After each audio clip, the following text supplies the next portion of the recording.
Ermal Beqiri mban peng nga arratia mirëmbajtjen e sistemit të faturimit të drejtorisë së përgjithshme të tatimeve. Megjithse i kërkuar nga SPAK pasi akuzohet si pjesëtar i organizatës kriminale të Akshit, Beqiri akoma ndikon në vendimet për tenderat e këtij institucioni. Bizneset po përballen me vështirësi serioze për të lëshuar fatura në aktivitetin e tyre të përditshëm, pasi sistemi her pas here kalon në kolaps. Por kjo është fatura e korrupsionit.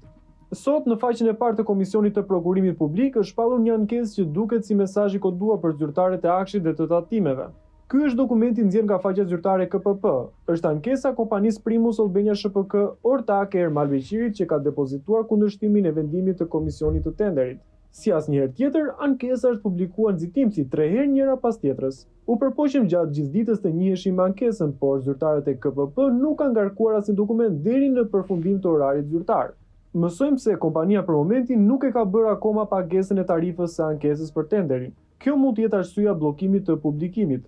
Mesazhi është i kuptueshëm, të bllokohet vendimarrja për tenderin me objekt mirëmbajtje të modulit të menaxhimit të kontrollit të faturimit për drejtorinë e përgjithshme të tatimeve. Për këtë shërbim janë ndarë nga buxheti i shtetit 770.8 milion lekë pa TVSH ose 7.8 euro pa TVSH. Kompania ka interes të madh që të marrë sërish të drejtën e mirëmbajtjes së sistemit të faturimit të tatimeve, pasi së bashku me Ermal Beqirin e kanë pasur më parë këtë marrëveshje 2-vjeçare.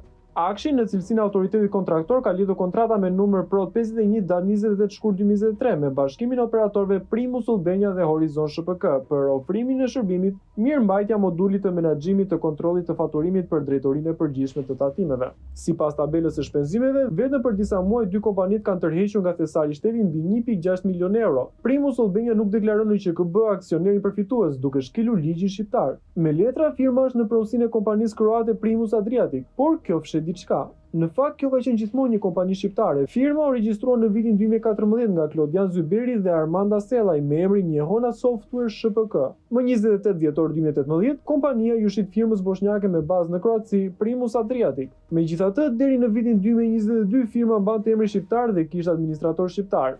Në këtë kohë administrimi merret nga Hervol Cambridge dhe i ndërrohet emri i kompanisë në Primus Albania. Është koha për goditjen e madhe. Primus Albania dhe Horizon e Ermal Beqirit pas disa muajsh do të firmosnin kontratën e madhe me Mirlinda Karçanaj, drejtoreshën e Akshit për mirëmbajtjen e sistemit të faturimit të tatimeve. Sistemi që më shumë ka pasur defekte se sa ka funksionuar do të vazhdonte të hante paratë e thesarit të shtetit. Raporti KLSH i vitit 2024 do të konstatonte se sistemi ishte lënë në gjendje kritike.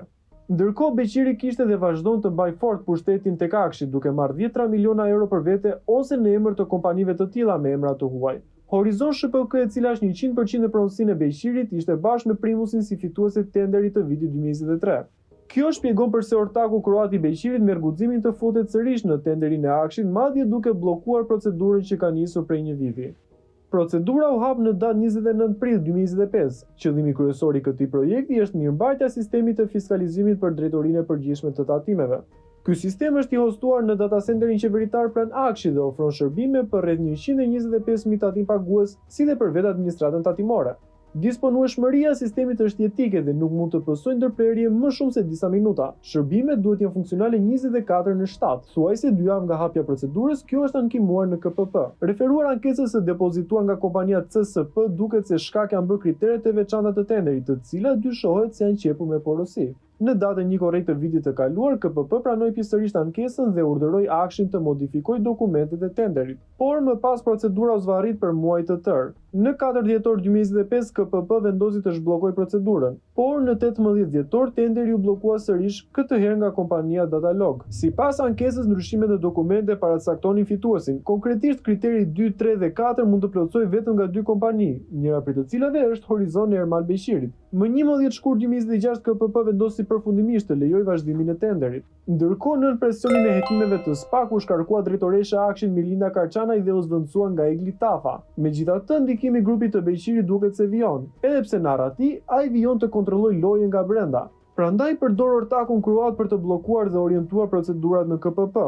Nuk dihet ende se si do të përfundojë kjo lojë me kontratën 7.8 milion euro, por një gjë është e sigurt: bizneset do të vijojnë të luajnë pasurat e një sistemi të kapur nga korrupsioni.